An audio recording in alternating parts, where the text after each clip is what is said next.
Ok, Duda?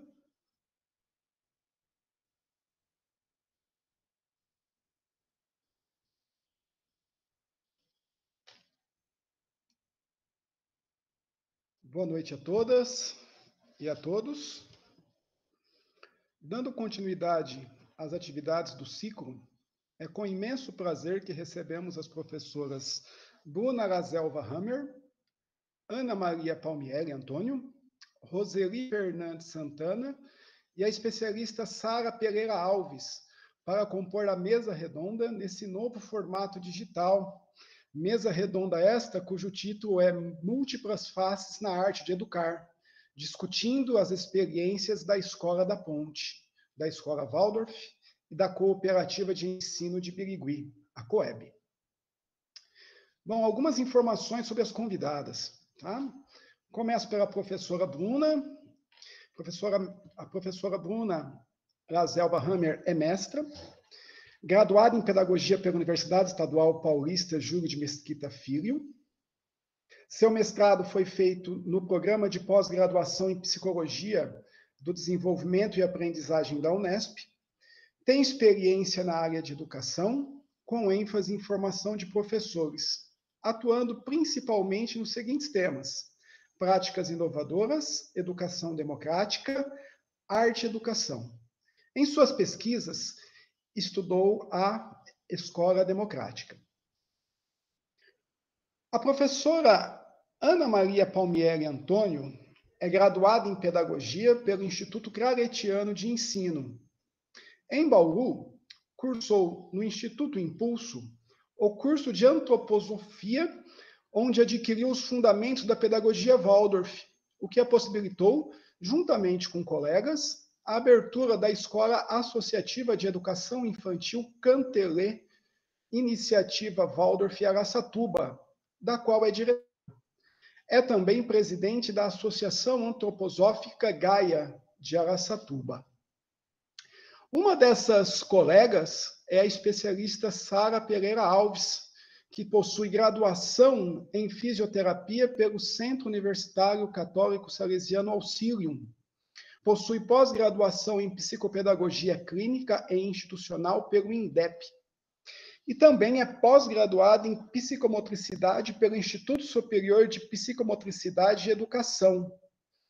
Assim como a professora Ana Maria, também cursou o curso de Antroposofia em Bauru. Trabalha na Escola Cantelê Iniciativa Waldorf Araçatuba. Ela é vice-presidente da Associação Antroposófica Gaia de Araçatuba. E a professora mestra Roseli Fernandes Santana, ela é graduada em Matemática pelo Centro Universitário de Jales e em Pedagogia pela Universidade de Iguaçu. Seu mestrado foi realizado pelo Programa de Pós-Graduação Educação para a Ciência, na Unesp Bauru. Professora desde 2001, quando ingressou na Rede Estadual de Ensino, atualmente é coordenadora pedagógica da Educação Infantil ao 5º ano do Ensino Fundamental da COEB. Suas áreas de interesse são psicologia da educação matemática, formação de professores e o ensino de álgebra nos anos iniciais. Tá?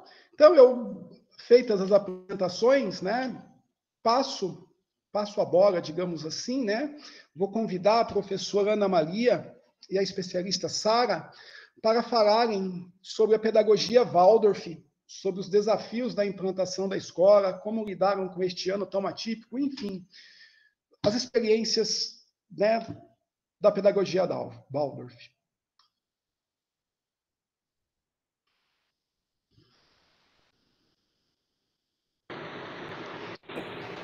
Agora sim.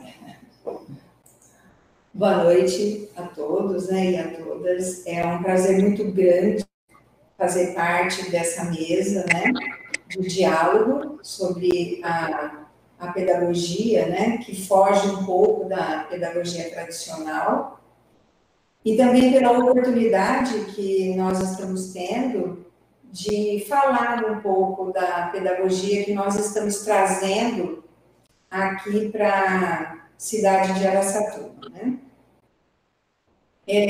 Essa pedagogia, partiu, né, de uma necessidade, pela minha prática, como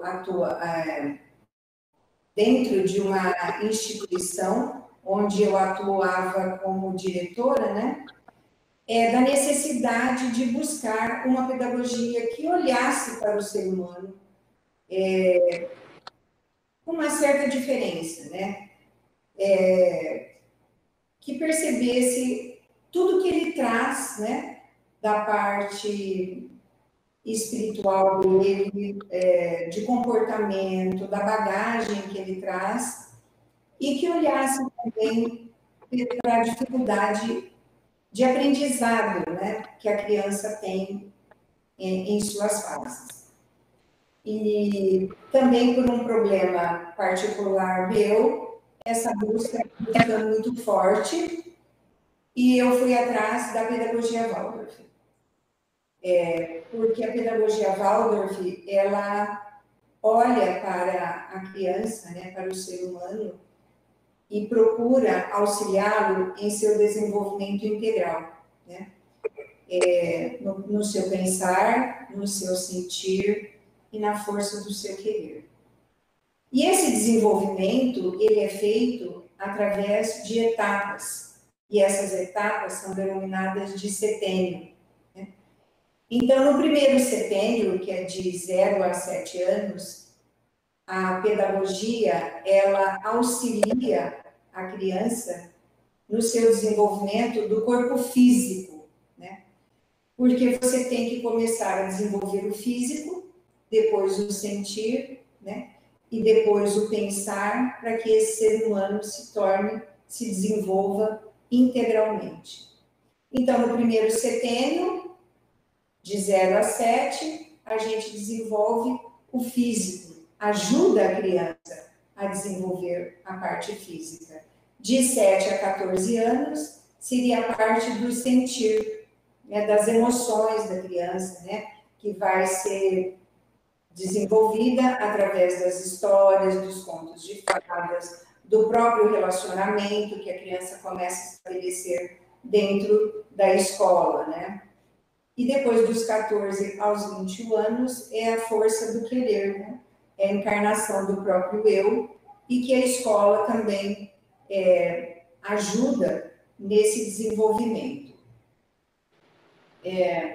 Então, a parte que eu vou me fixar mais, que eu vou falar um pouquinho mais, é na parte do 0 a 7 anos, que é exatamente onde a nossa escola atua, com as crianças do maternal, né, e do jardim. A nossa rotina dentro da escola começa com a chegada da criança e aonde a professora, dentro de sala de aula, recebe essa criança, né? Espera todas chegarem, enquanto as crianças ficam interagindo ali entre elas, e depois inicia com uma oração. Aí, na sequência, nós fazemos um ritmo, onde nós cantamos musiquinhas, fazemos as expressões corporais, né? O gesto. Depois nós fazemos uma atividade principal, e essa atividade principal é a jardineira, que assim é chamada a nossa professora, né, que organiza. Então, essa atividade principal pode ser uma culinária, fazer um pão, um biscoito, né, preparar o lanche, pode ser a horta, o jardim, pode ser uma massinha, né, a pintura, o desenho, né, enfim, a atividade que estiver programada pelo dia. Na sequência, tem o lanche e o brincar livre. E esse brincar livre toma praticamente a metade do dia da criança, né? A metade do tempo destinado naquele período é destinado para o brincar livre. E esse brincar livre, ele é como se fosse um quintal mesmo, né? A nossa escola proporciona um quintal para a criança, onde ela pode subir em árvores, subir no toquinho, ela vai regar a plantinha, ela vai pegar a água, vai regar a plantinha, ela tem acesso à água, né? Para aquilo que ela precisa, para brincar no barro, para brincar na areia. Ela vai brincar com pedras, com gravetinhos, né? Com tecidos, enfim, ela vai construir, ela vai usar esses objetos, a maioria dos brinquedos são brinquedos não estruturados, né? Para desenvolver a criatividade dela, né? Um diferencial da nossa escola é que a sala de aula do jardim e do maternal é a representação da casa, de uma casa. Então, dentro da nossa sala, nós temos uma cozinha, nós temos uma sala, né, uma mesinha com cadeiras, temos o cantinho do sono e temos os brinquedos, né? Então, a criança, quando entra na nossa sala de aula, ela se sente acolhida.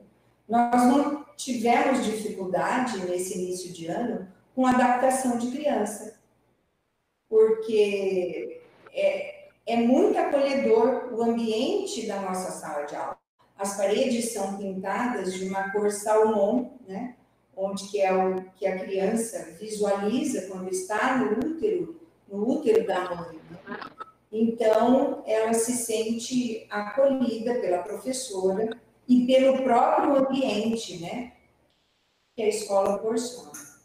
E nós procuramos trabalhar junto com as famílias, aliás, as famílias fazem parte da estrutura da nossa escola, então, limites, a escola quase não tem limites entre a família e a escola, né? A família atua, gente, porque essa educação, sem a atuação da família junto à escola, não acontece, né? É uma parceria muito forte que a pedagogia Waldorf estabelece com a família, que a família é dentro da escola, né? Então a criança também percebe a importância que a família dá para a escola, né? E valoriza o espaço, valoriza o profissional que está atuando junto dela, né? Nós temos também, depois desse brincar livre que as crianças têm após o lanche, no final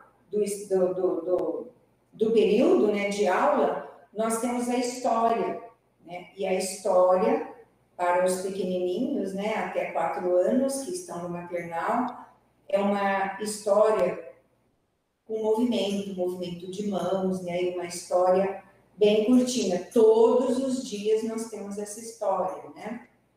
Temos um ritual para contar essa história. E o jardim também. O jardim já são umas histórias um pouquinho maiores, né? Onde a criança tem um pouquinho mais de concentração, então a história pode ser um pouquinho maior.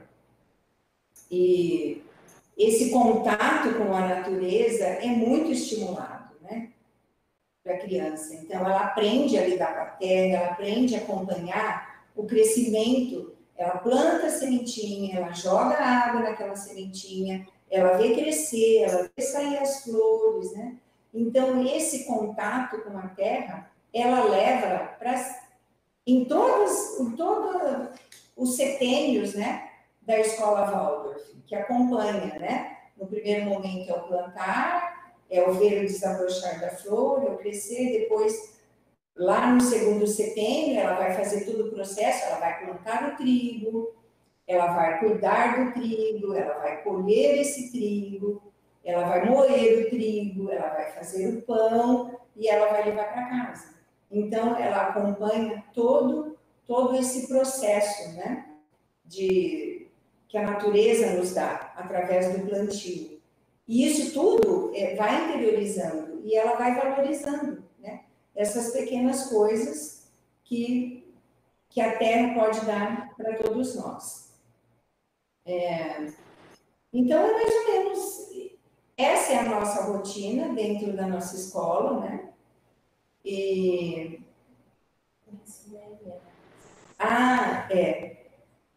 Ela está me lembrando aqui que o ensino, né, ele é feito em épocas. Então, tem a época da matemática, onde a criança entra, né, numa imersão de matemática por 4 semanas, isso já no segundo setênio, né? E não fica uma coisa tão maçante, né? Depois, não é só nas 2 primeiras horas do período, tem esse ensino em épocas, né? Que é a época de matemática, então vai ter matemática. E aí depois tem a música, que é relacionada, tem o artesanato, que é relacionado a essa época também que a criança está vivendo. Então, todo voltado para o desenvolvimento do ser humano. No primeiro instante, desenvolve o físico, depois desenvolve o sentir, né? E depois o querer, o pensar da criança, já do adolescente, né? E é isso. Agora eu passo para a Sara completar essa minha fala, né? Porque senão vai extrapolar o horário que está disponível para nós. Oi, boa noite. Estou muito feliz de estar participando. Eu estou interessada a todos, né? A educação é assim que a gente vai conseguir mudar o mundo daqui para frente. E a importância das escolas inovadoras, falando da Waldorf, que é onde eu me identifico, é exatamente isso que a Ana Maria falou. Por ser uma escola associativa, as famílias fazem parte da escola, então as famílias não são clientes. Então eles fazem os bazares, fazem artesanato para vender no final do ano, e isso em todas as escolas do mundo, né? A pedagogia Waldorf está dentre as pedagogias, dentro das escolas, né? Dentro dos métodos que mais crescem no mundo.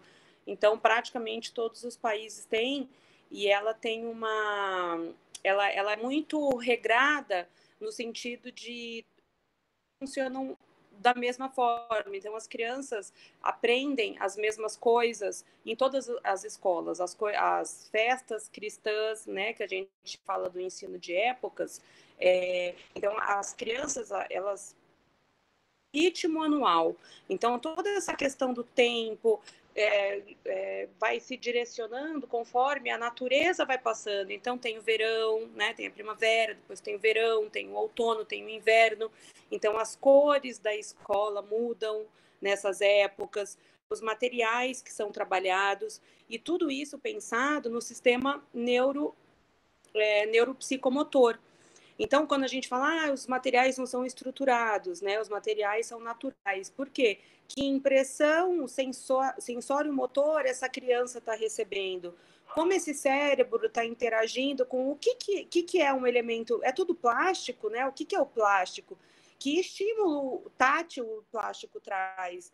Diferente de que estímulo tátil um toquinho de madeira traz, né? Uma pena, um algodão, você vê tosquiar um carneiro e você fazer a lã do carneiro, né? Pentear a lã, depois fazer o fiozinho que você mesmo depois vai fazer o tricô de dedo, que a gente ensina o tricô de dedo criança. Então ela participa do processo onde tem o começo, o meio e o fim, né? Então todas essas pequenas questões tudo a ver com a hierarquização neurofuncional, porque até os 7 anos, que a Ana bem falou, que se trabalha o corpo físico, é no sentido de estruturar esse sistema nervoso central, de acordo com a mielinização que faz toda essa corrente de impressões que chega do corpo no processamento nervoso central, né? Então, assim, a criança precisa ter o equilíbrio, ela precisa ter o tônus muscular de acordo com uma professora que seja afetiva e que traga benefícios para ela, onde ela se sinta acolhida, onde ela possa brincar livre para desenvolver a coordenação motora global, a coordenação motora fina. Então, o cavar, o plantar, o carregar terra, o brincar na areia, tudo isso tem uma função neurofuncional que ela precisa para exatamente prontidão lá com 7 anos para passar para o segundo setênio e começar a alfabetização. Só que antes disso, ela passou por todas as parlendas, todas as musiquinhas, todas as rodas rítmicas, onde ela aprendeu ritmo, porque ler é uma cadência, né? Então, ela aprendeu a lateralidade, a dominância lateral dela. Então, na hora de pegar num lápis, vai estar com a musculatura fortalecida, ela vai ter no corpo dela, físico, tudo isso muito bem estimulado. Então, é diferente de escolas que começam a ensinar as crianças a lerem com 3 e vai terminar essa alfabetização com 9. Nas escolas Waldorf, a gente percebe que elas começam com 7 e com 9 já estão totalmente alfabetizadas, porque elas já estão em prontidão, né? Consciência fonológica, elas têm concentração, capacidade de sentar numa mesa e prestar atenção, porque ela já está interessada naquilo, né? Todos os gestos das rodas rítmicas, que a gente tem a euritmia dentro da escola Waldorf, que é uma manifestação de gestos dos sons, né? Então, cada letra tem um gesto, então elas fazem isso, então elas vão interiorizando esses conceitos e tudo isso vai fazendo parte desse repertório corporal, sentimental e do pensar, que lá na frente, na hora da alfabetização, é fundamental. Que talvez numa educação tradicional esteja sendo passado, né, colocando o carro na frente dos bois e querendo que a criança uma construção de uma hierarquização neurofuncional que talvez seja rápido demais. Então, a escola Waldorf dá tempo a todos os processos, perceber como o ano passa, perceber que mudam, que chega a época dos ventos. Então, a percepção dela de tempo, a percepção dos processos, tudo isso vai fazendo com que ela tenha essa construção para lá na frente ela aprender a ler, por exemplo, né? E tudo é valorizado. Então, chega... não é porque eu só sou bom em português e matemática que eu sou um bom aluno. Na escola Waldorf, o que é muito bom em artes, o que é muito bom em ciências, o que é muito bom... Todos os tipos de inteligência são estimuladas, né? Não um tipo de inteligência. Então, todo mundo se sente valorizado. E ela aprende a atuar no mundo de acordo com esse dom que ela tem. Então, ela se sente capaz, ela se sente entregue. O Rudolf Steiner fala que a gente educa para a liberdade, mas não com liberdade, porque as crianças são educadas junto de nós, né? Os professores têm uma função muito especial nessa construção do conhecimento, tanto no maternal e no jardim, quanto no segundo setênio, tanto no terceiro.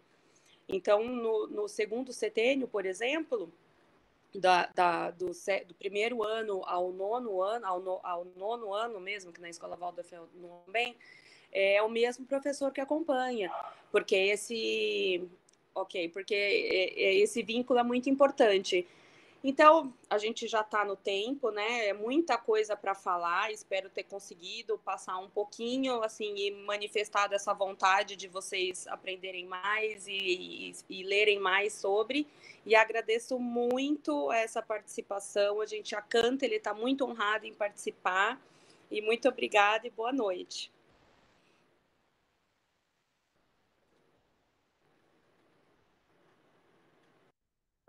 Já sou eu? Posso entrar direto? Oi, Bruna. Gente, agradeço a explanação da metodologia Waldorf, feita pela professora Ana Palmieri, pela especialista Sara. E aí eu já passo a bola para você, Bruna. Vai lá. Vamos lá, então. É democrática. Muito boa noite. É uma alegria estar aqui. Uma conversa muito inspiradora, né? Pensar em experiências inovadoras em educação. Fico muito feliz de ouvir a partilha sobre a pedagogia Waldorf e vou compartilhar um pouco da minha trajetória, em que eu encontrei muitas possibilidades, né, de inovação e de transformação na educação dentro de uma perspectiva democrática. Então, a minha história, e como uma grande referência hoje no mundo, né, enquanto experiência, eu me deparei com a Escola da Ponte, que que hoje já é muito conhecida, né? Muitas pessoas, quando eu conheci, ainda se falava pouco, né? E agora, hoje, a facilidade de acesso na internet, né? O José Pacheco, que foi um dos diretores da escola Vivi no Brasil, e ele circula muito, então é uma escola que é mais divulgada hoje aqui. E eu conheci a Escola da Ponte um ano antes de eu entrar na faculdade. Eu ia prestar pedagogia, e aí eu ganhei de uma amiga uma revista Educação que tinha uma matéria do Rubem Alves. E aí ela falou, Bruna, eu acho que você vai adorar isso aqui. Quando eu abri, era uma entrevista com ele, e ele contando sobre a escola que ele sempre sonhou e não podia nunca imaginar que pudesse existir. Esse é o título de um livro dele, A Escola que Sempre Sonhei, sem imaginar que pudesse existir. E o Rubem Alves conta, né, ele transforma numa narrativa essa experiência de chegar em uma escola em que as crianças tomam conta de tudo, né? É uma escola, como é a ideia, né, da democracia, né, uma perspectiva de escola democrática, que é um espaço gestado, né, gestionado pelas crianças, em colaboração, né? Os educadores, toda a equipe, mas em que a participação das crianças é efetiva na organização, deliberação e tudo mais. E essa escola, ela está apoiada em 4 princípios, que são a Escola da Ponte, que são a autonomia, a responsabilidade, a solidariedade e a democraticidade. E esses princípios, para esse projeto, eles são muito mais do que os valores que muitas vezes a gente assume num projeto político-pedagógico de uma escola, né, para fazer um texto bonito e ter, ou nos nossos desejos de educação. Mas a Escola da Ponte, ela se construiu, hoje é uma escola que tem mais de 40 anos, né, de um projeto muito sólido, em que tudo na escola precisa reverberar esses 4 princípios. Então, todos os processos foram pensados, refletidos, reconstruídos, ressignificados, para que a expressão desses 4 princípios estivesse presente em todos os momentos, né?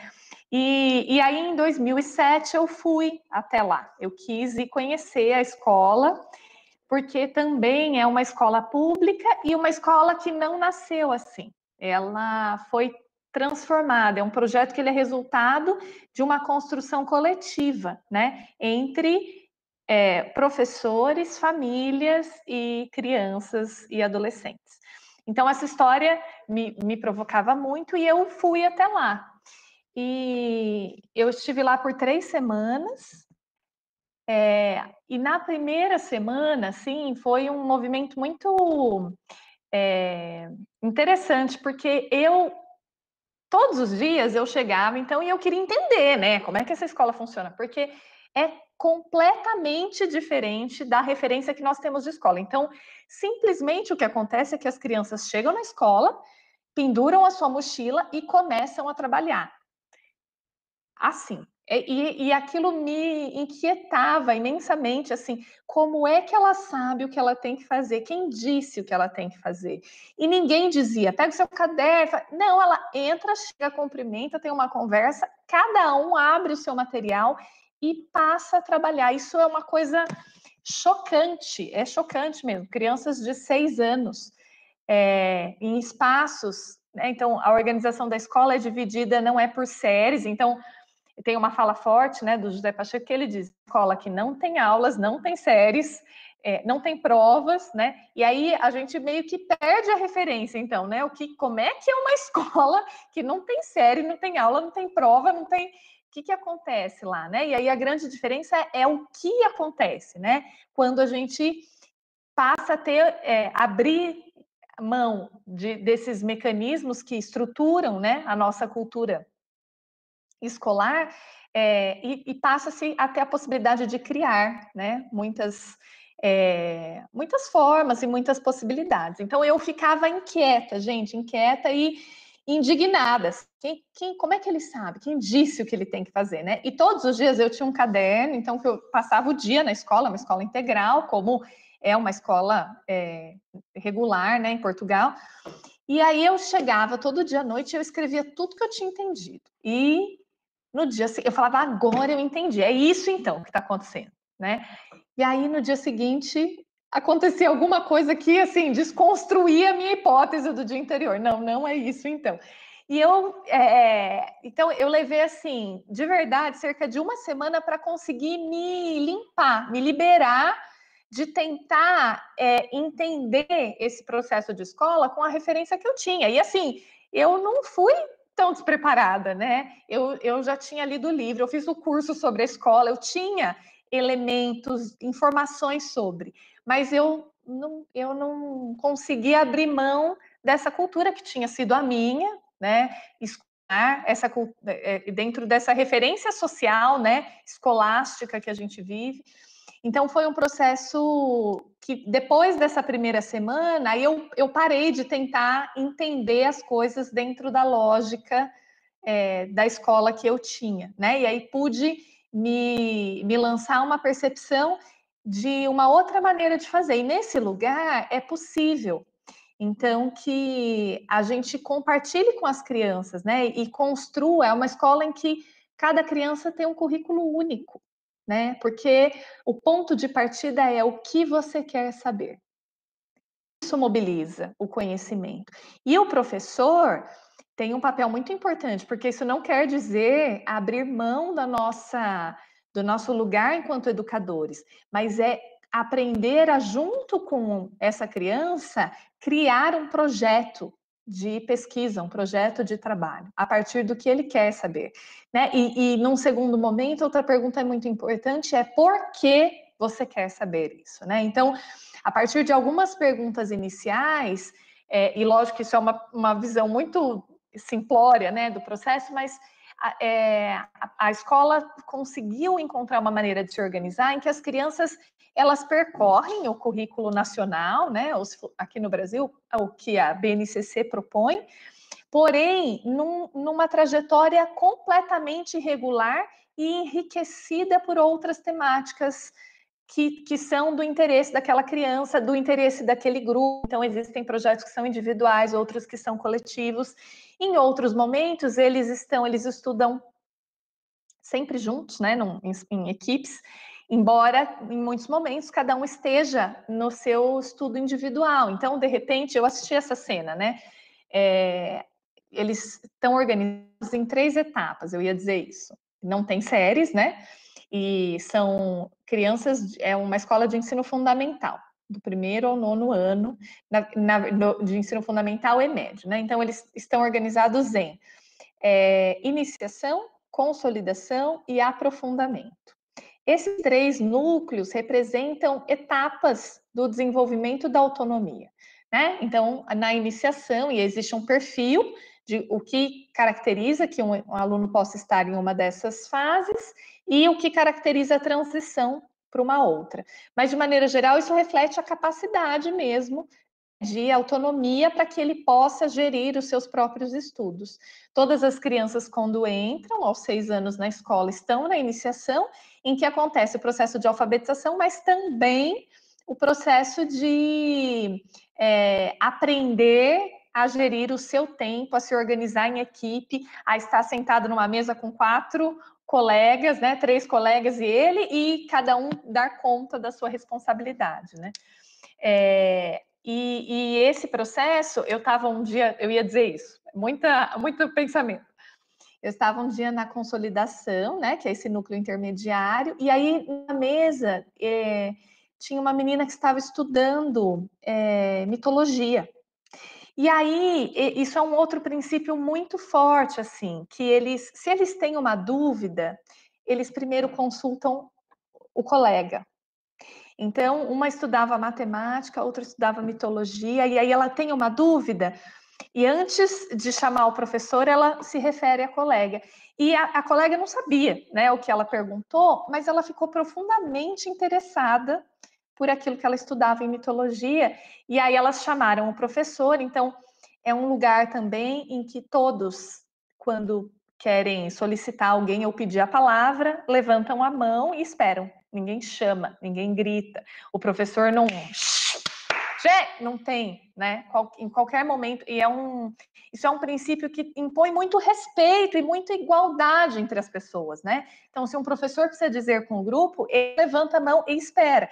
E é impressionante, porque em questão de 6 segundos, existe um silêncio absoluto e todos estão atentos àquela pessoa, seja uma criança ou seja um adulto que pediu a palavra. Às vezes eles pedem a palavra só para dizer nós estamos falando muito alto, né? Então, e aí essa colocação é forte. Um de nós precisa de ajuda. Um de nós, então esse senso de coletividade, né? Que está no gesto, no olhar, na relação. E aí, uma outra forma é você levantar a mão, os professores estão disponíveis em grandes espaços de trabalho, e aí eles atendem, né, conforme as crianças precisam. Então, eles chamam o professor, tiram a dúvida sobre mitologia, e a criança que estudava matemática diz, então, eu vou inserir no ano de estudos, quando eu terminar o que eu estou estudando agora, porque eu quero muito estudar isso. Então, isso desperta não só um método diferente de aprender, né? Mas isso coloca uma perspectiva muito diferente de relação com a vida, com o outro, com o conhecimento, né? E aí, assim, eu poderia falar inúmeros outros detalhes, né? E processos, e eu também preciso dizer que eu estou contando de uma escola que eu vivi em 2007 e que hoje é outra, né? Isso foi uma das falas do diretor na época, que é o Paulo Topa, era um professor, todos os professores passam pela gestão, e ele disse, olha, a Escola da Ponte é assim hoje, né? Se você voltar daqui a um ano, você vai conhecer outra escola, porque ela se transforma a partir do processo de reflexão e de amadurecimento desse grupo.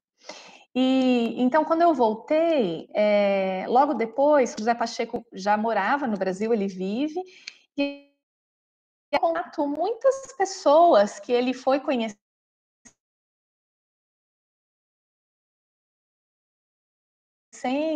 no Brasil, como todo de uma busca, né, por uma educação inovadora. E aí, a partir desse movimento dele, nasceu uma rede que se chama Românticos Conspiradores. Isso aconteceu eu fui para lá em 2007, em 2008 essa rede começou com pessoas de todo o Brasil, ela existe até hoje. Então, eu vou dando esses nomes, vocês vão pesquisando depois. Tem no Instagram, tem no Facebook, e inclusive acontecem eventos hoje com esses educadores dessa rede, porque a gente também tem essa tendência, né, a se inspirar numa escola da Europa, e que é maravilhosa, mas eu ouvia muito isso, não, mas isso é assim porque é em Portugal, né? Isso é assim porque é na Europa. No Brasil a gente tem riquezas infinitas, né? Então, a partir desse movimento, né, que o Pacheco propôs, essa rede se articulou e organizou nos anos seguintes uma carta de princípios, né, alinhados, alicerçados por essa perspectiva de uma educação democrática, de uma educação para todos, de uma educação que promova uma interlocução da escola com a comunidade, no sentido de a escola, inclusive, transgredir, estar mais para fora, né, e ser invadida por todos os agentes comunitários que são educadores, né, então hoje existem muitas experiências, muitas, gente, vinculadas a esse processo. Então, existiu a Carta de Princípios e depois, em 2013, o Manifesto pela Educação. Então, eu sugiro que vocês pesquisem por esses documentos, porque são muito inspiradores, mas eles também são muito significativos, porque são o resultado de uma reflexão coletiva de educadores invisíveis que estão pelo Brasil, criando e transformando esses espaços, né? E aí, para fazer referência a alguns deles, eu também vou deixar alguns nomes, porque a Escola da Ponte foi o disparador desse processo, mas me abriu um universo gigantesco. Então, vou falar os mais famosos, que são mais fáceis de você achar, mas a partir deles vocês podem encontrar muitas outras experiências. Tem a Escola Amorim Lima, que fica em São Paulo. É uma escola pública, municipal, de ensino fundamental, e que ela tem uma identificação muito grande com a Escola da Ponte. Então, realmente, assim, quando a Annelise é a diretora, e aí eles viveram um processo de busca, né, de transformação entre a equipe de educadores, e lá, gente, efetivamente, eles quebraram as paredes. Eles quebraram as paredes de 4 salas e transformaram salas de aulas em salões de estudo mistos, integrando séries. E aí é uma escola que fica no Butantã, próximo da USP. Tem pais, né, que são da USP, tem pesquisadores lá, então tem um professor que fez a tese de doutorado dele, estruturando roteiros de estudo para que as crianças pudessem, né, desenvolver essa trajetória, então, de passar pelo currículo nacional, né, na época não era BNCC ainda, e depois esses roteiros foram se enriquecendo, porque é bonito, mas não é simples, você precisa de uma organização e uma estrutura muito sistematizada para dar conta de um processo que possa apostar no desenvolvimento da autonomia das crianças, né? Então, não é simples assim. Eles chegam e aí, porque é legal, eles começam a estudar. Não, você tem uma série de dispositivos e uma estrutura de organização muito sólida, né, para favorecer que isso aconteça. E então, o Amorim Lima é uma escola que inspira muito e que tem uma articulação com a cultura popular, com iniciativas de representantes mesmo, né, de ações culturais na escola, é riquíssimo. Tem também o projeto Araribá, é uma escola em Ubatuba, e foi a primeira escola no Brasil a ter um termo autonomia, que foi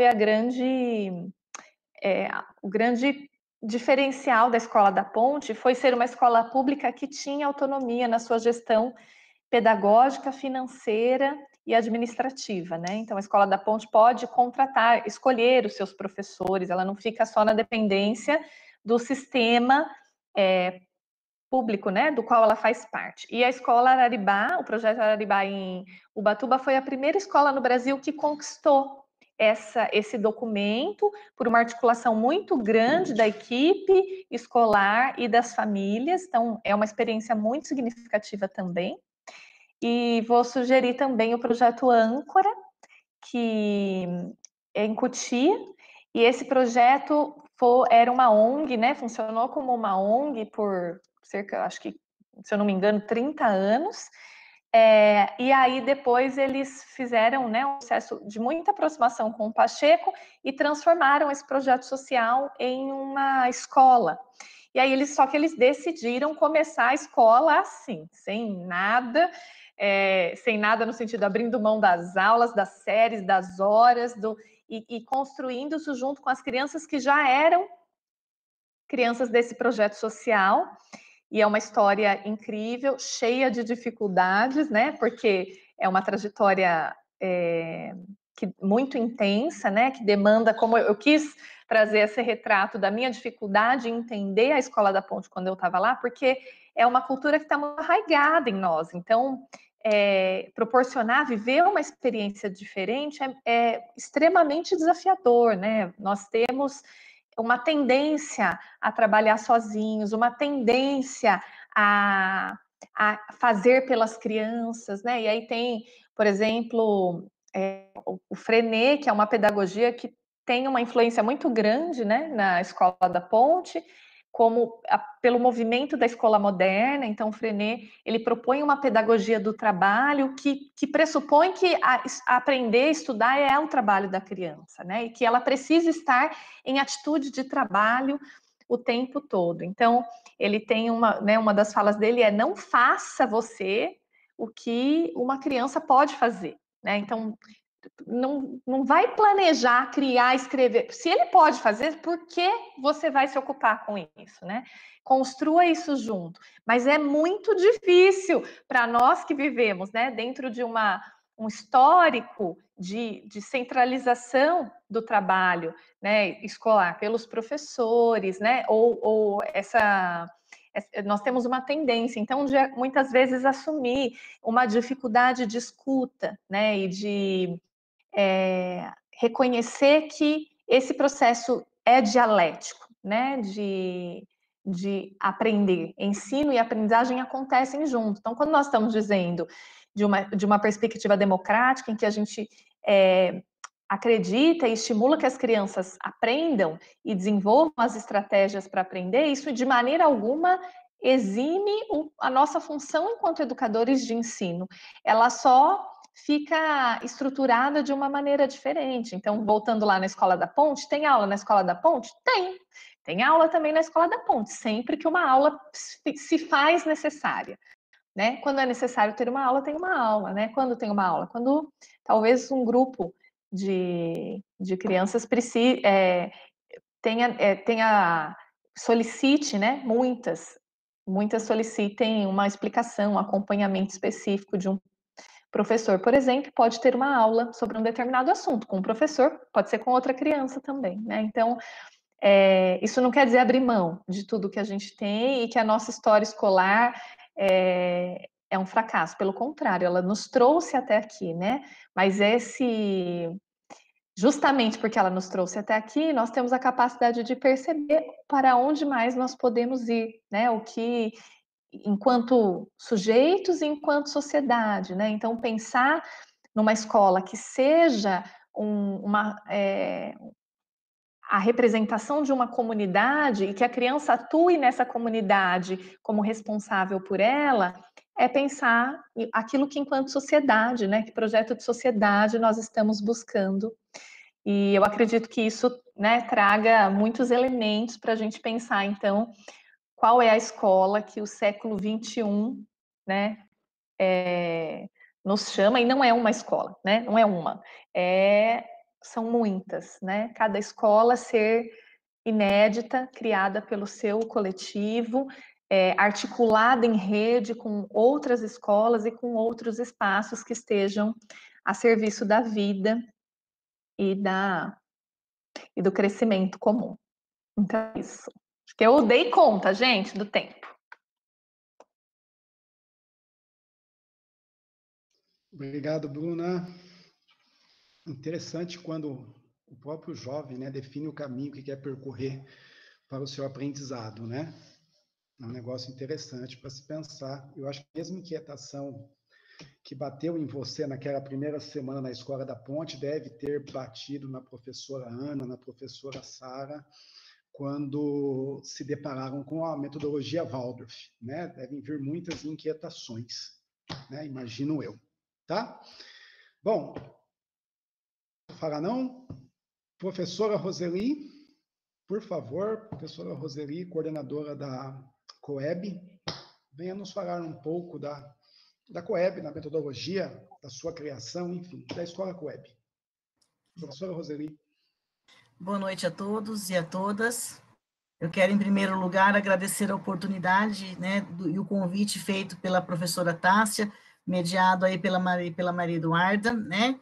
É um prazer estar aqui falando com vocês.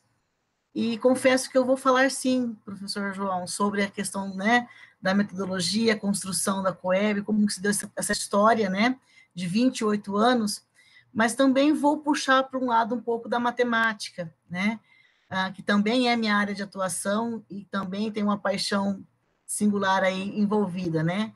Eu que sou pedagoga, sou matemática, educadora matemática também, e aí a gente quer falar um pouquinho sobre como é possível um trabalho numa perspectiva tão diferenciada, né, dentro de uma escola para o ensino da matemática, e como que isso é possível. Então, vou falar um pouquinho dessa metodologia e depois voltar um pouquinho em relação ao ensino da matemática. Para iniciarmos, então, eu vou apresentar aqui, tá, rapidinho, só um instante.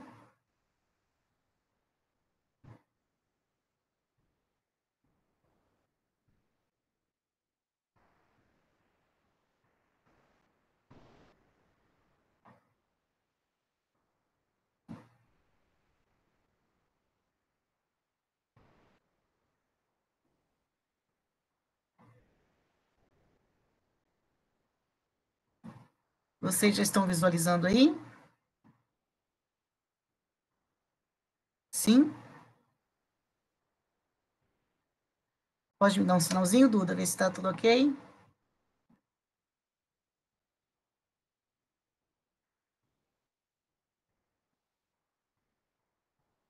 Ok, Duda? Sim, a gente está vendo. Então, tá joia, obrigada.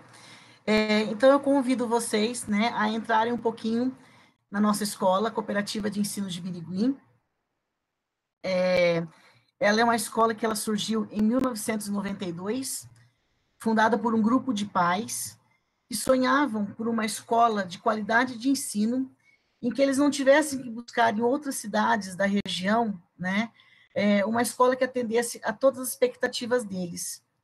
Então, esse grupo de pais, numa iniciativa pioneira, eles se agruparam, compraram um terreno, levantaram os primeiros tijolos, participaram de toda a construção, fizeram a seleção de uma equipe pedagógica, né, formada por professores, a parte da gestão, administração, e ao longo desses últimos 28 anos tem construído uma história de sucesso, né, graças a uma preocupação muito grande com a excelência no ensino, com uma equipe muito entrosada e engrenada, que sempre está buscando, né, novos conhecimentos pela formação, e mesmo porque a escola investe muito nisso. Eu estou na cooperativa há 8 anos, confesso que uma realização de um sonho poder trabalhar numa escola em que eu consiga, de fato, promover um conhecimento dentro de uma aprendizagem significativa com as crianças. E ao longo desses quase 20 anos de magistério, né, dedicados aí ao ensino, aprendizagem, à formação de professores, é um local que realmente a gente consegue pensar, né, um pouco do que a Ana falou, um pouco do que a Bruna falou, dentro dessa perspectiva construtivista de ensino, né. Agradeço também, não só pelo convite e a oportunidade de vir falar aqui um pouco sobre a cooperativa, quanto também a questão, né, de eu poder participar, junto ao IFE, do grupo de pesquisa, o GESENC, liderado pela professora Zionice. Então, essa proximidade da cooperativa com o Instituto Federal de São Paulo, ela já acontece já aí nos últimos 6 anos, né, dentro dessa perspectiva do grupo de pesquisa também, tá? Então, é uma forma até de eu poder contribuir com esse momento hoje no ciclo de palestra de vocês.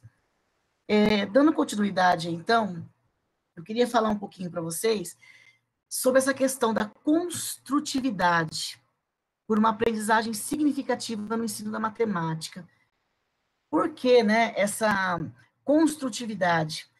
Na verdade, se vocês buscarem o sentido da palavra, né, de forma completa, ela vem um pouco diferente no sentido que ela foi construída aqui.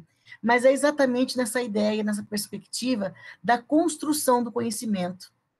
E que ela precisa estar toda, né, atrelada a outros aspectos tão importantes, como, por exemplo, a autonomia, a criatividade, né, a flexibilidade de um professor que vai trabalhar dentro de uma proposta que vai além de ter aquilo tudo pronto nas mãos.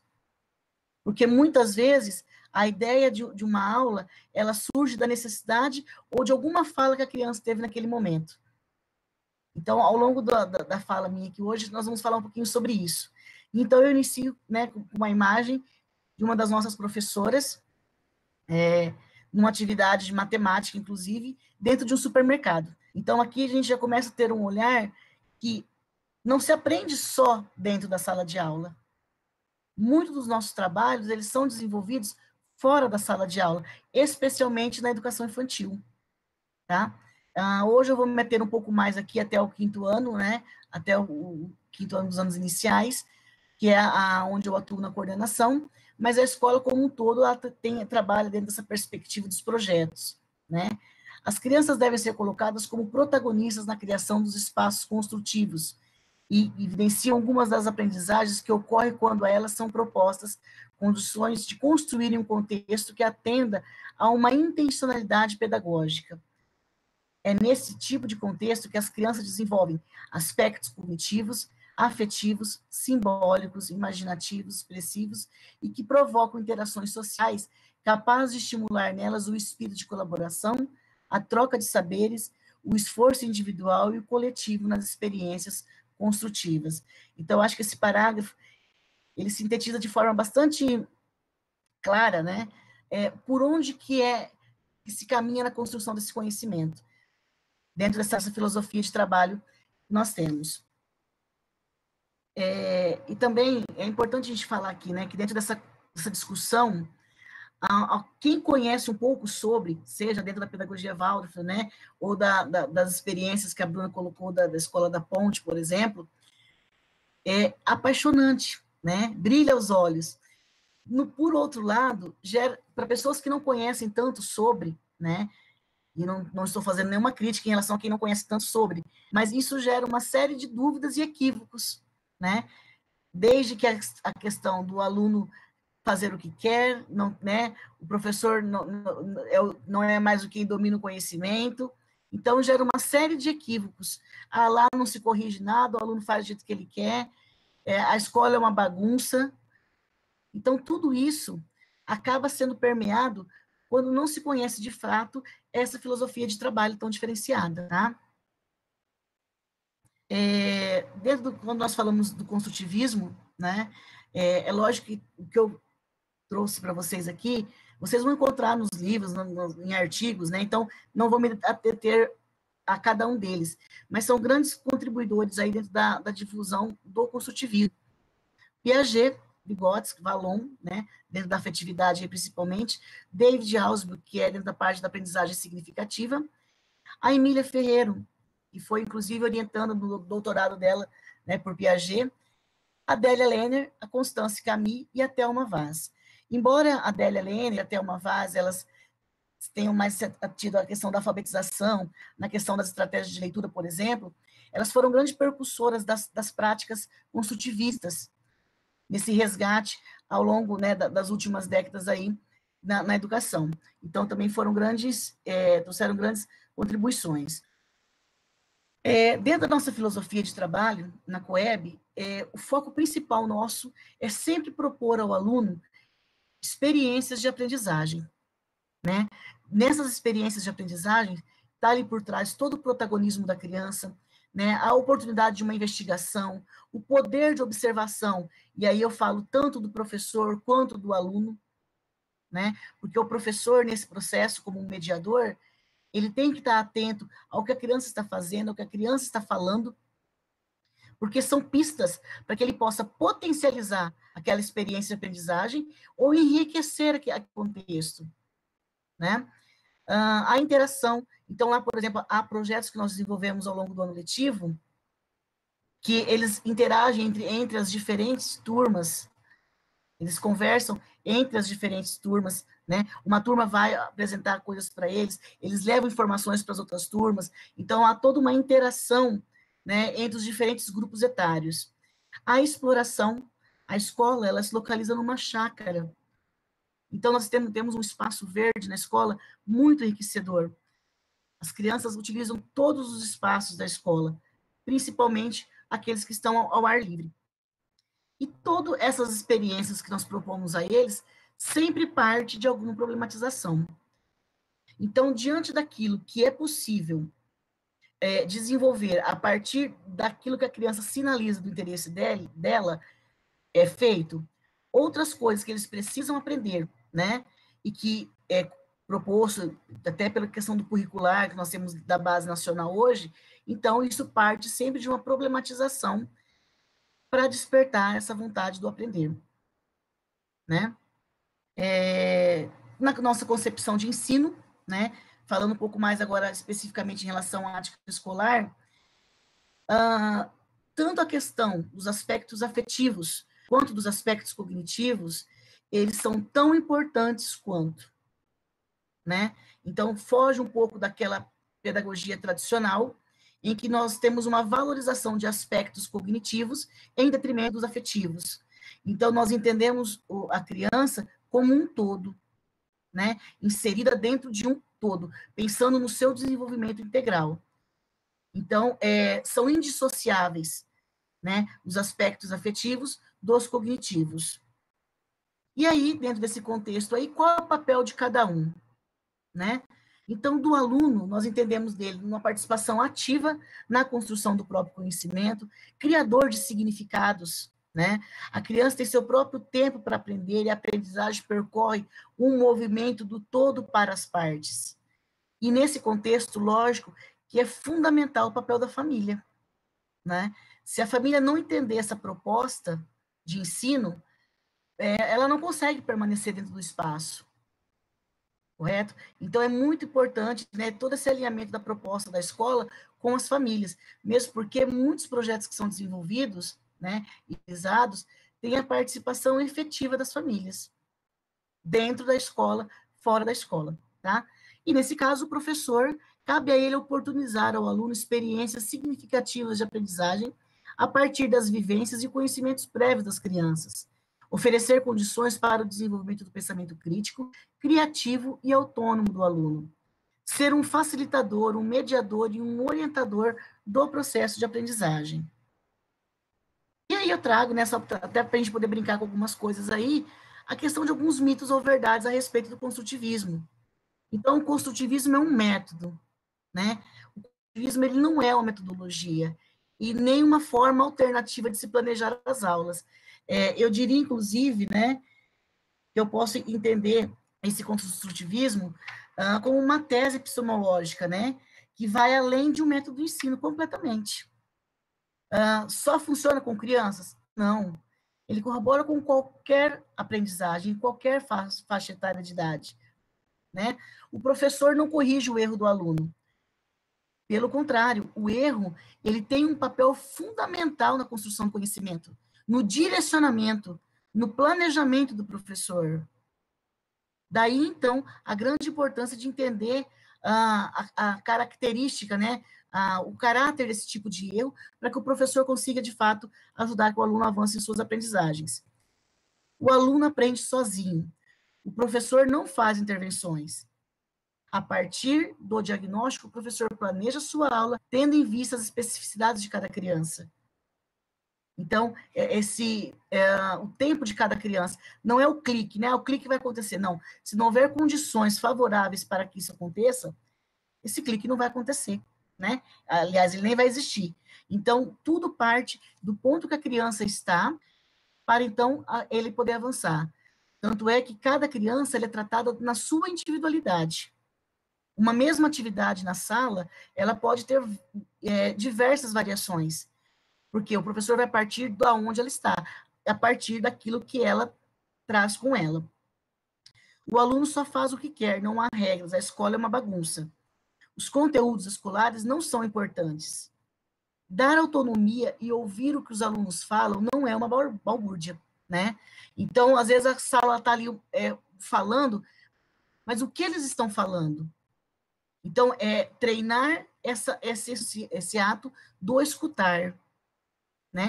O que está sendo falado? Então, tudo isso é dar autonomia, a participação ativa do aluno, e muito pelo contrário, né? A escola, como as demais, tem toda uma organização, toda uma estrutura de funcionamento e tudo mais, né? Então, na verdade, trata-se de um grande mito aí.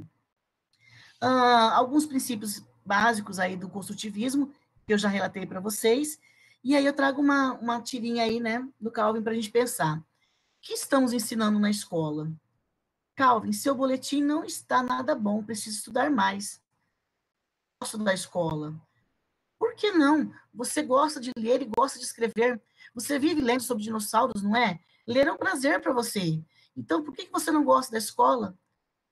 Lá não há livros sobre dinossauros, né? Então, qual é, né, essa escola que nós estamos trabalhando e o que está sendo ensinado? É só porque o aluno quer aprender? Não é nesse sentido, né? Mas o ouvir esse aluno, os interesses, né? O que eles têm para também compartilhar conosco, isso é uma grande chave, né? Dentro do processo de ensino-aprendizagem. E aí, só reforçando um pouquinho, né? Sobre a importância da aprendizagem significativa, na perspectiva do álgebra, que é a base também do trabalho, tá bom? O ensino da matemática na perspectiva construtivista, então, é função da escola oferecer condições para dar oportunidades às crianças, sabe, para que divulgue, amplie, espalhe, discute, crie um espaço de reflexão para permitir a circulação do conhecimento em sala de aula, fazer matemática, expor ideias, escutar o outro, formular e comunicar procedimentos de resolução de problema. A criança vai tomar decisões agindo como protagonista do conhecimento e não somente executadora de instruções. Na matemática, não se dispensa a intencionalidade de planejamento. Reconhece a potencialidade de uma dada situação para a aprendizagem, tecer comentários, formular perguntas, suscitar desafios e incentivar a verbalização para a criança, né? Então, a argumentação, as justificativas, falar o que pensou, né? E como pensou. E aí eu trago, então, um pouco das atividades que são desenvolvidas na escola, por meio, né, de algumas possibilidades aí. Projetos que sempre partem aí de uma problematização, né? Então, nós tivemos uma feira recentemente sobre a matemática em todos os cantos, né? E aí nós temos uma criança de segundo ano, na época, tratando sobre a medição do açúcar e o sal nos alimentos que ela trazia no seu lanche, né? Então, aí nós falamos um pouco mais sobre a questão dessa aprendizagem significativa. Os projetos de coleções que permitem, né, as crianças na sua oralidade trabalhar com as contagens, sequências, a resolução de problemas, que é parte fundamental do trabalho, né, que o aluno não deve ser apenas capaz de repetir ou refazer, mas também de ressignificar situações novas, de adaptar, de transferir seus conhecimentos para resolver novos problemas. Comunicação das informações favorece. Então, olha só, esse grupo, eles estavam organizando a coleção de chaveiros deles, né? Então, essa situação de comunicação, ela possibilita a análise, a discussão do problema que eles estavam solucionando ali, a confrontação entre diferentes resultados que possam surgir tanto no processo de resolução, quanto no término, né? Ao chegar na meta que se esperava. Oportunidades das crianças descobrir outros modos de resolver uma mesma situação, caminhos menos difíceis, erros em suas próprias concepções e na dos outros. Por meio de diferentes sequências didáticas, então aqui nós temos uma visita da professora do primeiro ano na feira do supermercado, né? E aqui ela estava trabalhando os mais diversos conceitos dentro desse contexto aqui. No trabalho também do quinto ano, né, trabalho com medidas, grandezas e medidas, eles fazendo as medições, depois disso aí surgiu alguns gráficos, um trabalho bastante interessante também. Também, né, na valorização dessa questão da história da matemática, até a primeira parte do dia de hoje, foi bastante enriquecedor nesse sentido, né, grande parte de todo o material produzido pelos próprios alunos, tá, nós reutilizamos ele dentro do nosso laboratório de educação matemática depois também, tá? Os jogos matemáticos, né, sejam por meio das tecnologias ou jogos confeccionados por eles mesmos para aprimoramento e aprofundamento aí dos conceitos matemáticos, conexão entre as diferentes áreas do conhecimento. Então, além da base comum curricular, nós temos uma grade curricular bastante diferenciada, com atividades como práticas empreendedoras, iniciação científica, né? E essas áreas, como um todo, se conversam aí numa transdisciplinaridade realmente, tá bom? Aqui também, mais especificamente no primeiro ano e na educação infantil, o trabalho com os campos de atividades diversificadas, né? Com base aí no trabalho de Frenet. Os cantos, eles são espaços de aprendizagem que permitem às crianças escolher, mostrar suas preferências, demonstrar os seus gostos, exercitar a sua autonomia, exercer seu poder de decisão e ampliar suas possibilidades de atuação. São contextos reais, né, como, por exemplo, de um salão de beleza, de uma feira, de um supermercado, de uma ferramentaria, cantos de leitura, de jogos, de materiais não estruturados e estruturados, do faz de conta, né, de brinquedos musicais, por exemplo, de boneca, e são contextos nos quais os alunos são inseridos dentro da função social, seja da leitura, da escrita, né, do raciocínio lógico-matemático. Aqui eu tenho, por exemplo, o consultório médico, que cada um deles tem o seu papel, né, o cenário é todo organizado por eles, cada um exercendo uma função, e eles vão confrontando, né, os vários pontos de vista. Então, aqui tem aquele que vai agendar a consulta, tem aquele que é o médico, que ele vai prescrever a receita. Então, cada um dentro da sua função, e aí eles vão entendendo esses contextos letrados nos quais são feitas aproximações.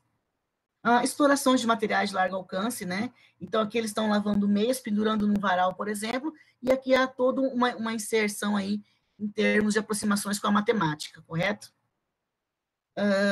Experiências e investigações no Laboratório de Educação Matemática, o laboratório que, na verdade, né, ele foi criado aí um espaço próprio em 2017, era um sonho meu de consumo, e a gente conseguiu realizá-lo junto, né, com a equipe gestora e o conselho administrativo da escola.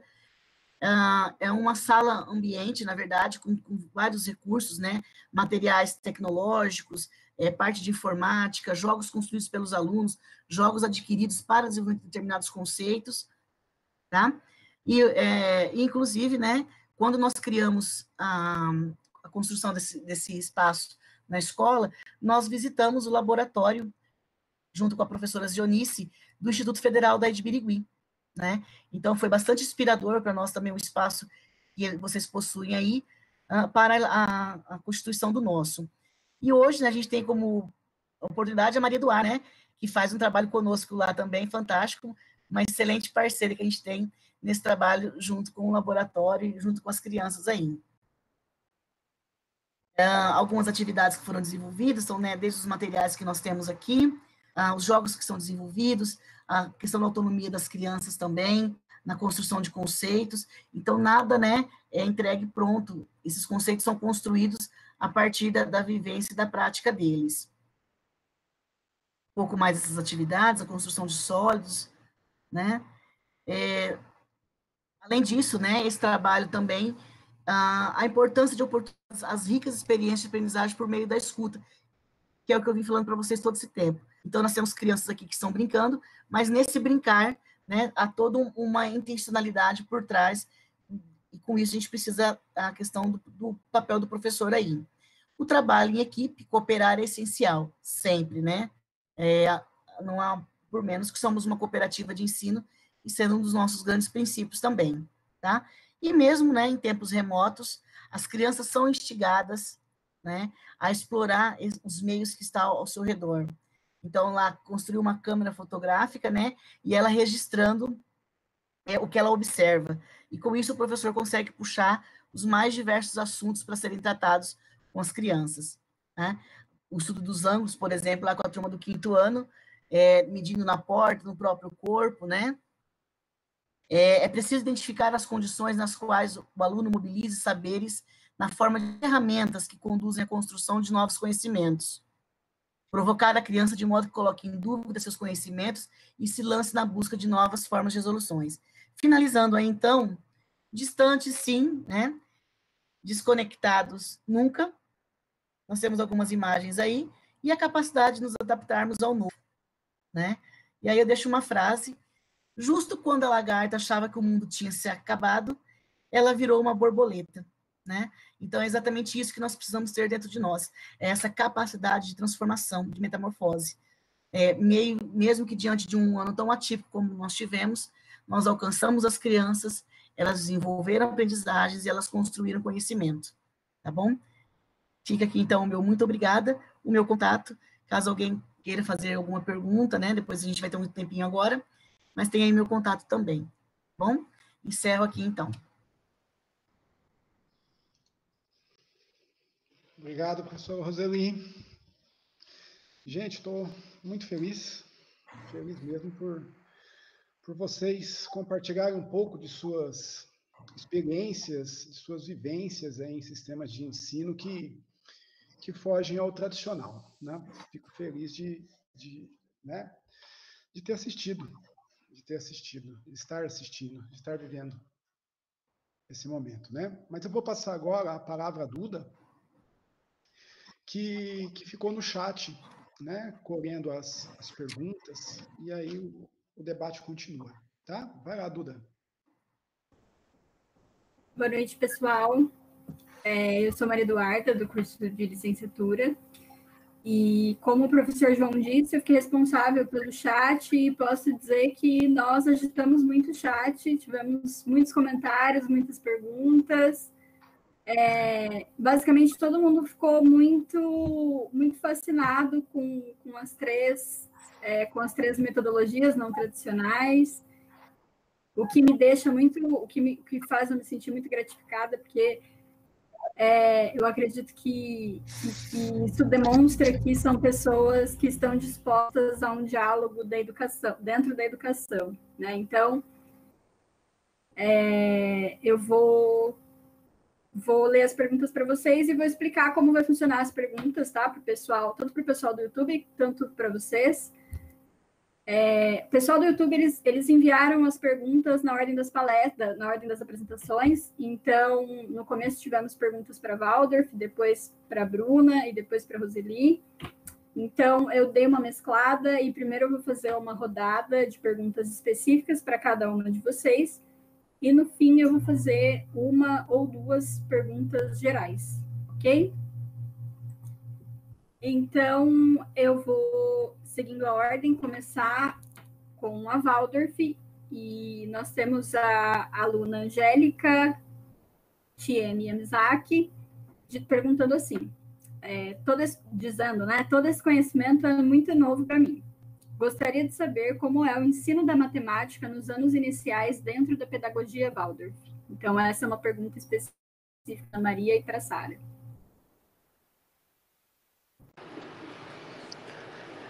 É muito interessante. Obrigada pela pergunta. É um assunto que eu acho fascinante também, porque tudo percorre todas as matérias, né? O importante dizer, o que todas elas disseram, é que todas as escolas, por mais inovadoras que sejam, precisam cumprir um currículo, né, do Brasil, que é comum para todas. Mas nas escolas Waldorf, o que acontece? Todos os ensinamentos, todas as matérias, matemática, português, elas percorrem os 3 sentidos: do querer, do fazer, do sentir e do pensar. Então, por exemplo, na matemática, o professor, ele não chega falando, olha, gente, 2 mais 2 é 4, né? Até porque lá no ensino infantil, ela plantou, ela colheu, ela dividiu entre as famílias o que ela plantou e o que ela colheu. Então, nada disso é falado, olha, você vai dividir tantos pés de alface. É tudo muito natural. Então, assim, ela colheu, elas viram quantos deram, elas dividiram pelas famílias. Então, esses conceitos já vão sendo absorvidos, interiorizados pelas crianças. Quando elas chegam no fundamental, continua a mesma prática. Então, por exemplo, ela pula corda, ela faz musiquinha de números, de pular. Olha, vamos fazer o pulo do coelho. Então, ela pula num círculo, depois ela pula próximo, ela pula 2, ela pula 3, e nisso vai se colocando esse conceito de o que é o numeral, né? No tempo musical, né? No primeiro ano começa o ensino da flauta, que tem um tempo musical, isso também é matemática que vai interiorizando. Até quando chega no ponto que a professora fala, gente, forma o 2. Então as crianças vão, cada um vai falando o que acha, né? Uma vai lembrar de alguma coisa, vai trocar uma experiência. Então, as crianças, o professor Waldorf, ele trabalha muito como um tutor, um monitor ele organiza o pensamento da sala, onde cada criança traz o seu conceito, o que pensou, e aí a turma vai formando junto esse conceito, né? E no fazer, por exemplo, eles vão aprender a tabuada. Então, eles vão para a aula de marcenaria, fazem um círculo perfeito, lixam o círculo, pregam os preguinhos, né? Então, aí depois ele pega a lã que ele mesmo produziu, ele amarra num preguinho, aí vai do 1 para o 2, do 2 para o 3, vai pulando de 1 em 1. Aí o professor fala, então agora vamos fazer do 0 ao 3, do 3 ao 6, do 6 ao 9, e aquilo vai formando mandalas lindas, né? E isso já está trabalhando o quê? O fazer e o sentir, porque além dessa construção do conhecimento, ele está praticando o sentir dele, porque aquilo vira uma arte, aquilo vira uma mandala linda, né? Todas aquelas linhas coloridas. E aí ele vai passar para o portfólio, que não tem, a gente não tem apostila pré-determinada. Como essa construção do conhecimento é feito no dia a dia e conforme o que a sala traz, o professor tem essa autonomia de fazer e cada um Depois que trabalhar esse sentir na arte, no fazer e na arte, ele vai para o pensar, que é colocar isso no seu portfólio. Então, cada criança constrói o seu próprio portfólio.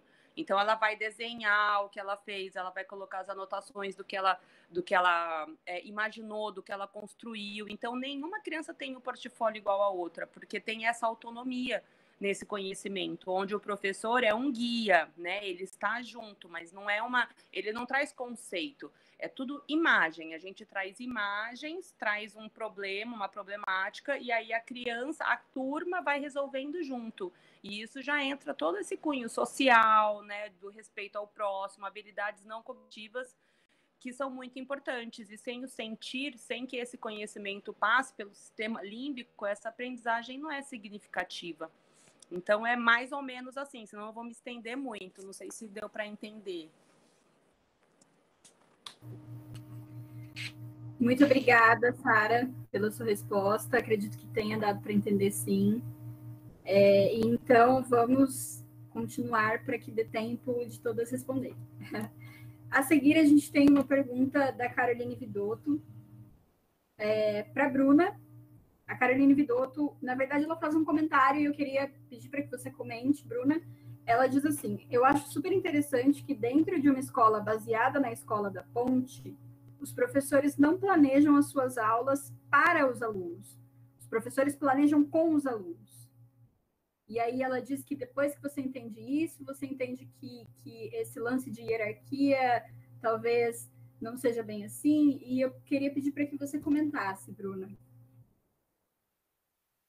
É muito pertinente o comentário da Caroline, porque é isso mesmo, né? Então, não fazer aquilo que, a frase, né, que eu referi na minha fala, né? Não faça pela criança aquilo que ela pode fazer, né? E que ela pode fazer junto com você. Então, isso ressignifica a relação com o conhecimento, né? Porque a gente, além de planejar um conteúdo muitas vezes a gente também quer educar para a cidadania, para a democracia, e a gente tem a possibilidade de perceber, né, isso é uma fala do Pacheco, inclusive, que nós podemos criar na cidadania, né, na democracia. Então, no momento em que se assume esse processo, né, parceiro dialético, com a criança, ela, além de se ver um sujeito, né, do seu processo de aprendizagem, ela também assume a responsabilidade junto com você sobre ele, né? Então,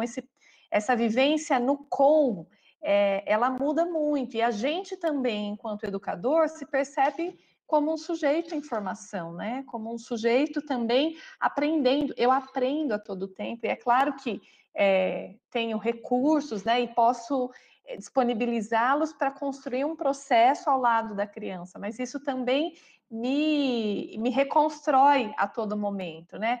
As crianças, eu, enquanto educadora, assim, isso me provoca a pensar que a experiência com a criança, ela pode sempre me levar para um lugar que eu desconheço, né? Então, se eu estiver com uma criança e eu permanecer nos lugares que eu já sei, eu não estive, né? Assim, eu perdi a oportunidade, porque a gente, enquanto educador, pode muitas vezes até passar pelos mesmos conteúdos, mas encontrar outras formas de significá-lo, de aprofundá-lo, né? Então, é uma experiência que é com e que nos transforma a todo momento também.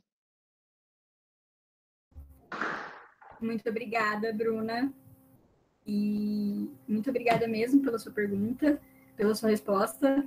E agora vamos para a pergunta seguinte, que é para a professora Roseli, sobre a Coeb. A Angélica, novamente, ela pergunta, ela fala o seguinte, né? Gostaria de saber da professora Roseli como foi a experiência de ver uma escola sendo construída do zero, as principais dificuldades para a criação e manter uma escola inovadora, que é a Coeb, aqui em Birigui. Essa parte, né, mais histórica da construção da escola, realmente não foram poucas, né, as dificuldades que eles enfrentaram no início. Mas aí eu retomo aquilo que eu disse na minha fala, né? os pais que realmente, né, buscavam por essa escola, hoje nós temos, por exemplo, filhos dos filhos da Coeb, né? Aquelas crianças que estudaram lá em 1992, 1993, hoje já tem filhos estudando na escola. E é exatamente essa aproximação da família com a escola. Então, aquele pai que busca um ensino tradicional, né, e que o professor cumpre a risca, página a página, né, de uma apostila, ainda nesse processo de aproximações, seja na educação infantil e nos iniciais, não é na Coeb que ele vai encontrar, né, essa proposta de ensino. Então, por isso que eu falo, né, o pai que busca a escola hoje é porque ele conhece este perfil da escola e ele sabe desse trabalho diferenciado que a escola realiza. Correto? Então, essas dificuldades, a escola também, como cooperativa de ensino, ela não possui fins lucrativos, né? Ela é administrada por um conselho administrativo formado por 11 pais, que a cada 2 anos muda na escola, e esses 11 pais, pode ser, que faz parte desse conselho, pode ser qualquer um dos cooperados. Quanto cooperado, eles passam a ser donos da escola. Então, tudo que é feito dentro da cooperativa, ele depende de um coletivo, né? De uma decisão de todos. Então, quando são tomadas decisões maiores que envolvem questões financeiras, por exemplo, então são feitas assembleias, né? Tantos por cento concordaram, será feito, senão isso é repensado e colocado num outro momento. Então, tudo é feito a passos curtos. Então, se nós pensarmos na Coeb, ela não é uma escola luxuosa, né, uma estrutura luxuosa, mas ela é muito bem cuidada, né, ela tem uma estrutura, uma área verde fantástica, é uma escola que sempre está inovando, sempre buscando novos recursos. Hoje, nós somos uma das únicas escolas que temos energia fotovoltaica, né, isso também mostra a preocupação da escola com a questão sustentável, né, do consumo, por exemplo. Então, a escola, ela vem aos poucos, nesses últimos anos, uma crescente muito grande, né, e isso a gente só tem a agradecer justamente pelas parcerias com as famílias que buscam a escola. Acho que eu respondi a pergunta da Angélica. Muito obrigada, Roseli. Bom, pessoal, infelizmente, por conta do tempo, a gente vai ter que reduzir, eu vou fazer a última pergunta, e vai ser uma pergunta geral para vocês três responderem. Mas saibam que tivemos muitas perguntas, tivemos muita movimentação no chat, as pessoas estão muito felizes e muito interessadas em buscar mais conhecimento nessas 3 áreas e nessas áreas não tradicionais de educação. Então, a última pergunta que eu tenho é a pergunta da professora Raquel, do Instituto Federal, e ela diz o seguinte: gostaria de saber qual é a formação esperada dos professores em cada uma das escolas. Existe alguma especialização sugerida? E aí, vocês preferem seguir a ordem? Primeiro a Waldorf, depois a Bruna, depois a Roseli? Pode ser? Então, ok.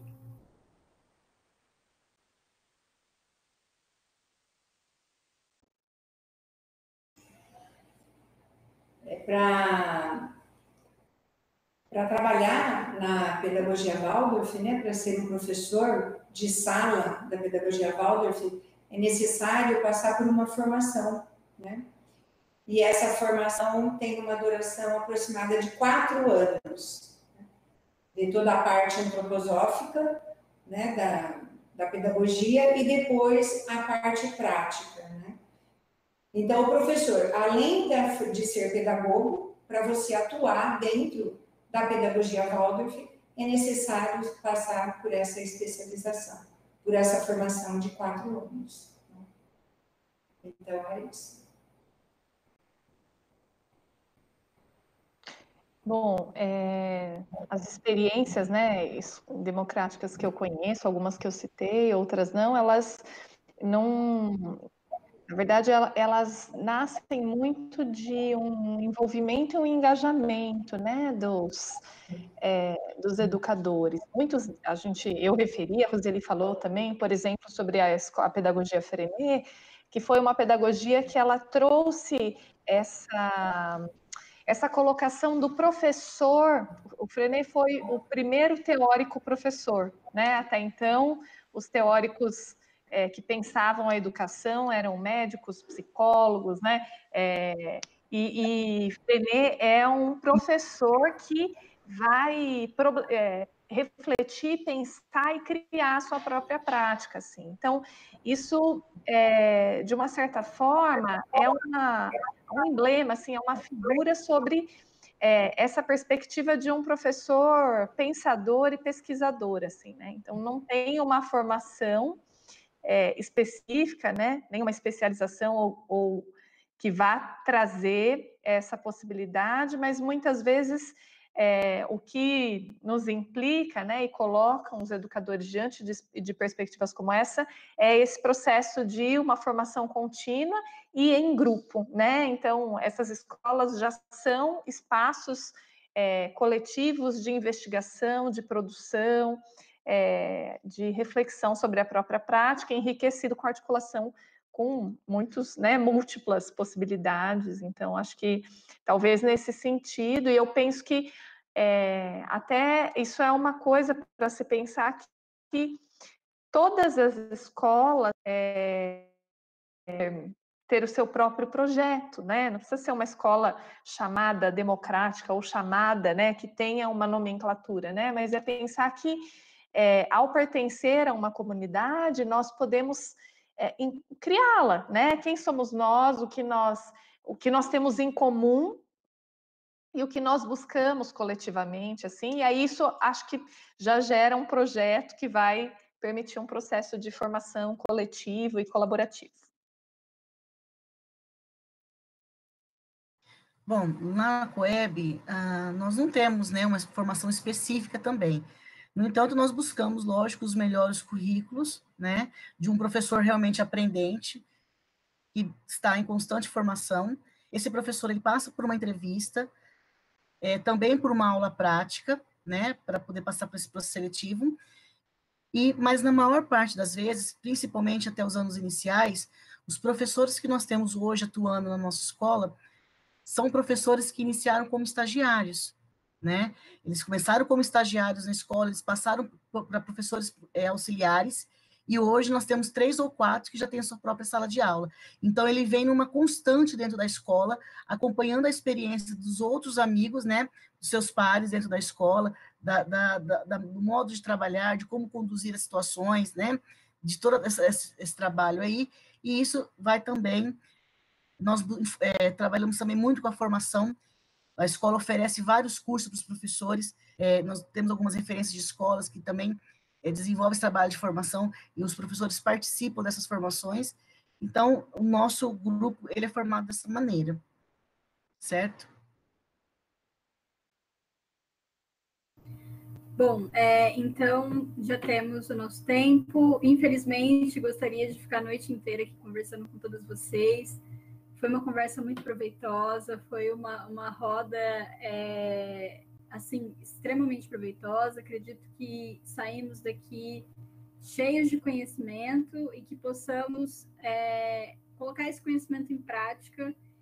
E então, antes do professor João da Mata fechar, eu gostaria só de dizer que eu acredito que dá para perceber na fala de todos vocês.